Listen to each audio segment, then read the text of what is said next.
Some men don't fail because they're unintelligent. They fail because they're unaware.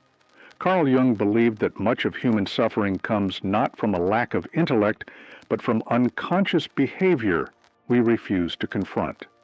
A man trapped in emotional immaturity will unknowingly sabotage his own life, repeating toxic patterns, pushing away growth, and blaming the world for his pain. Jung once said, "Until you make the unconscious conscious, it will direct your life and you will call it fate." This is the essence of a foolish man, not stupidity in the traditional sense, but blindness to his own inner world. He walks in circles, convinced the universe is against him, while the real enemy lives inside his own mind. His downfall isn't fate, it's unawareness. True intelligence begins with self-reflection, and without it, as Jung warned, a man becomes a puppet to forces he doesn't even know exist. One of the most dangerous signs of a foolish man is his belief that he already knows everything. Carl Jung observed that many people judge instead of think, not because they are wise, but because thinking requires effort, and fools avoid effort at all costs. The stupid man mistakes confidence for wisdom and opinion for truth. He speaks often but listens rarely, clinging to his biases like armor. He does not seek to understand, he seeks to be right, and in doing so, he closes the door to growth. Jung believed that true thinking involves confronting uncertainty and discomfort, something the foolish man fears. Instead of expanding his mind, he builds walls of arrogance. He mocks new ideas, resists feedback, and surrounds himself with people who echo his ignorance. The wise man doubts his own certainty, but the fool lives in a prison of false confidence, blind to how little he truly knows. A foolish man never sees himself as the cause of his own suffering. In his world, everyone else is responsible, his partner, his boss, the economy, even fate itself. But Carl Jung warned that people will do almost anything to avoid confronting their own souls. The stupid man refuses responsibility because doing so would mean acknowledging his own flaws, his own failures, and the uncomfortable truth that his choices have consequences. Blaming others becomes his shield, but it also becomes his cage. He surrenders control over his life the moment he points the finger outward. Jung believed that personal transformation begins with radical self-honesty. Without it, the man remains a victim, powerless, bitter, and stagnant. The wise man sees mistakes as mirrors.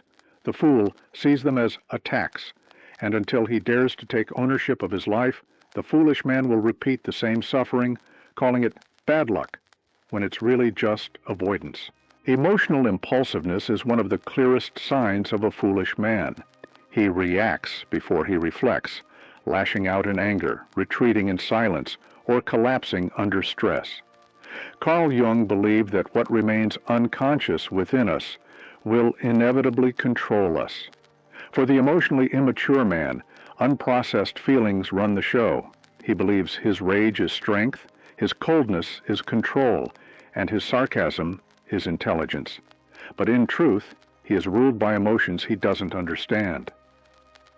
Jung taught that the refusal to face our inner world leads to projection, chaos, and disconnection.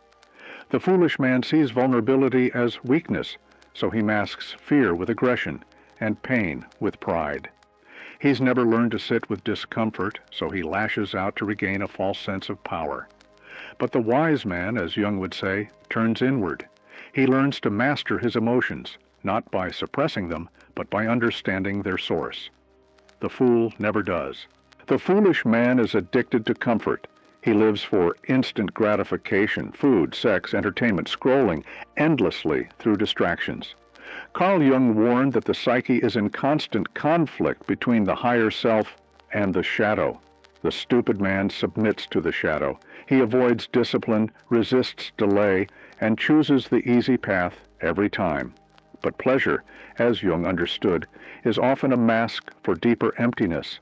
The more the fool indulges, the more hollow he becomes. He confuses comfort with happiness, yet with every indulgence, He feels more lost. He builds nothing. He only consumes.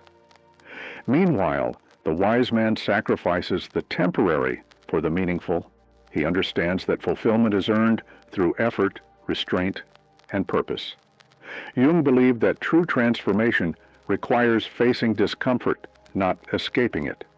But the foolish man numbs himself until he forgets what it means to feel alive. In chasing pleasure, he loses purpose, and without purpose, the soul begins to decay. The ultimate sign of a foolish man is his refusal to learn.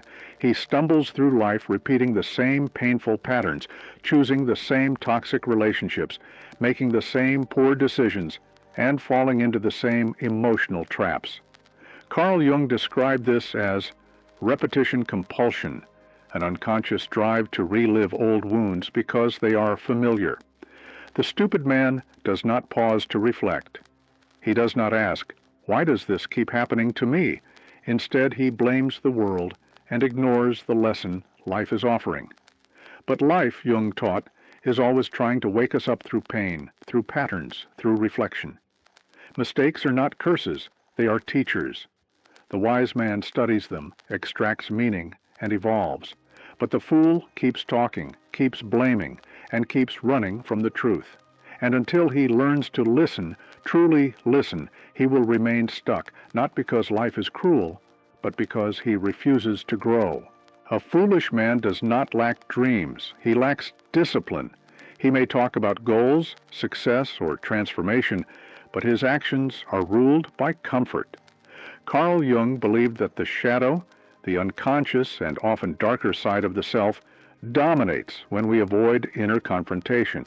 And discipline is confrontation. It demands sacrifice, delay, and discomfort. The stupid man fears this. He avoids structure, abandons hard routines, and seeks the path of least resistance. But over time, this avoidance becomes a quiet tragedy. His mind dulls. His ambition fades. He loses the inner edge required to endure difficulty. Jung taught that a man who does not face hardship voluntarily will eventually be crushed by it involuntarily. Without discipline, the foolish man is like a ship with no sail, adrift, directionless, and eventually broken by the tides of life.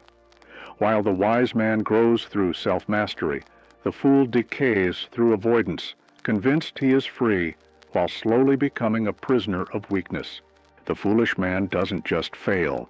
He fails the same way, over and over again. Carl Jung called this repetition compulsion, the unconscious drive to relive the same painful experiences because they feel familiar.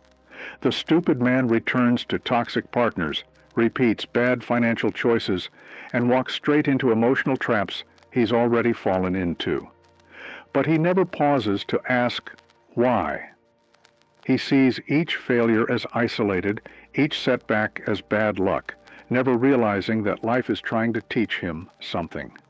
Jung believed that what we ignore in ourselves will return again and again, louder each time, until we're finally forced to confront it. Mistakes are meant to illuminate, not shame. But the foolish man doesn't learn. He reacts. He runs from reflection and repeats the cycle. The wise man, in contrast, studies his failures. He uses pain as feedback. The fool avoids it, and so he suffers it endlessly. The foolish man loves to talk but hates to listen. His words are loud, but his mind is closed. Carl Jung believed that listening is not just a social skill, it is a doorway to self-awareness. To truly listen requires humility, openness, and a willingness to be changed. The stupid man avoids all three. He dominates conversations, interrupts without thought, and speaks not to understand, but to assert control. But beneath all this noise lies insecurity, a desperate need to be right, to be respected, to silence anything that threatens his fragile identity. Jung taught that transformation begins where the ego ends. But the fool protects his ego at all costs. He resists ideas that challenge him and avoids voices that reveal his blind spots. The wise man listens more than he speaks. He seeks insight, not validation. But the fool, deaf to wisdom, remains trapped in his own echo, mistaking sound for truth. Carl Jung believed that awareness is the beginning of all transformation. A man is not doomed by his ignorance, but by his unwillingness to become conscious of it. The foolish man resists growth because it demands inner confrontation. It asks him to question his beliefs, examine his behaviors, and dismantle the illusions he has built his identity around. But until this awakening happens, he remains a prisoner of his own unconscious mind, guided by fears he won't name and patterns he doesn't see. Jung once wrote, "People will do anything, no matter how absurd, to avoid facing their own souls." And yet, within this darkness lies the way out. The moment a man turns inward with honesty and courage, he stops being a fool. He begins the journey from reaction to reflection, from self-sabotage to self-mastery. Growth is painful. Awareness is humbling. But for the man who dares to face himself, everything can change.